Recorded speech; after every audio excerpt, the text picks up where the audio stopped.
सोलसुंबा ग्राम पंचायत कार्यालय में स्थानीय लोग निराश, कोई भी जिम्मेदार मौजूद नहीं। सोलसुंबा, न सरपंच, न तलाटी, न सदस्य, तो हम समस्या के बारे में किसे बताएं? इस सवाल ने आज सोलसुंबा गांव के पूर्वी इलाके के लोगों को झकझोर कर रख दिया है।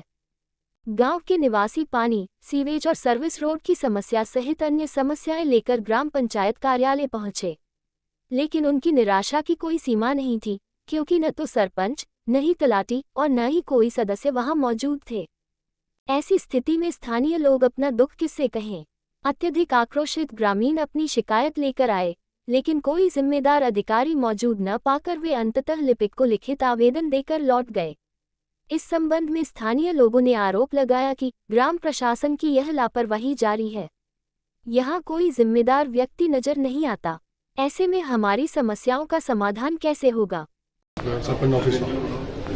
અહીંયા અમારા પાણી અને ગટરની અને ટ્રાફિકની સમસ્યાઓનો ઉકેલ માટે થઈને અમે અહીંયા આવ્યા હતા। અત્યારે તલાટી સાહેબ પણ નથી, સરપંચ સાહેબ પણ નથી અને અમને એવું કોઈ પર્સન નથી કે અમને સરખી રીતે જવાબ આપી શકે।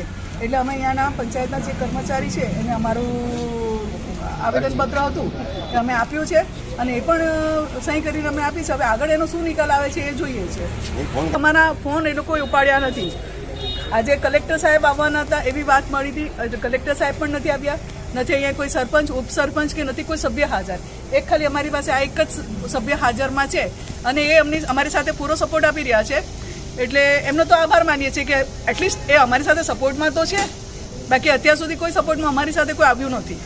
સૌથી વધારે પાણી અને પાણીની સમસ્યા છે, ડ્રેનેજ લાઈન અને પાણીની સમસ્યા બહુ જ છે। પાણી તો અત્યારથી ઉતરી ગયું છે, હવે 4 મહિના અમારે પાણી વેચાતું લેવું પડે એવી હાલત છે કે આટલા કરોડો રૂપિયાનો આવક હોવા છતાં, પંચાયતમાં આટલી બધી આવક હોવા છતાં લારી ગલ્લાઓ પાસેથી એટલી બધી ઉઘરાણા થાય છે અને એ લોકોને બી પાયાની સુવિધા તો મળતી જ નથી। જે માણસોને પ્રાથમિક સુવિધા મળવી જોઈએ એ લાખો રૂપિયાનું અમને ઓડિટ કરીને જોઈએ છે। અમે માંગ કરીએ છીએ કે અમને એ પૈસાનું ઓડિટ કરીને આપો કે અમારો જે ટેક્સ, અમારો જે વેરો લેવામાં આવે છે, નાનામાં નાનો વ્યક્તિ બી વેરો ભરે છે તો એ અને મોદી સાહેબ જે પૈસા મોકલાવે છે નલ સે જલ યોજના માટે, એ પૈસા ક્યાં ગયા? આટલા કરોડો રૂપિયાનું મોદી સાહેબ મોકલાવ્યા, એ પૈસા ક્યાં ગયા? તો એનો બી તો અમને નિરાકરણ આપો, અમે જવાબ આપો આગળ આવીને કે ભાઈ એ પૈસાનું તમે ક્યાં રસ્તો કર્યો છે તમને? વાસીઓ ઈસ્ટના અને આ બાજુ કોઈ સરપંચ નથી તલાટી, અને આપણે સમસ્યા એવી છે ગટરની અને બીજી પાણીની। હવે પાણી સુકાઈ ગયું છે, બધા લાઇટ વેરો ભરે છે, સ્ટ્રીટ લાઇટ પણ નથી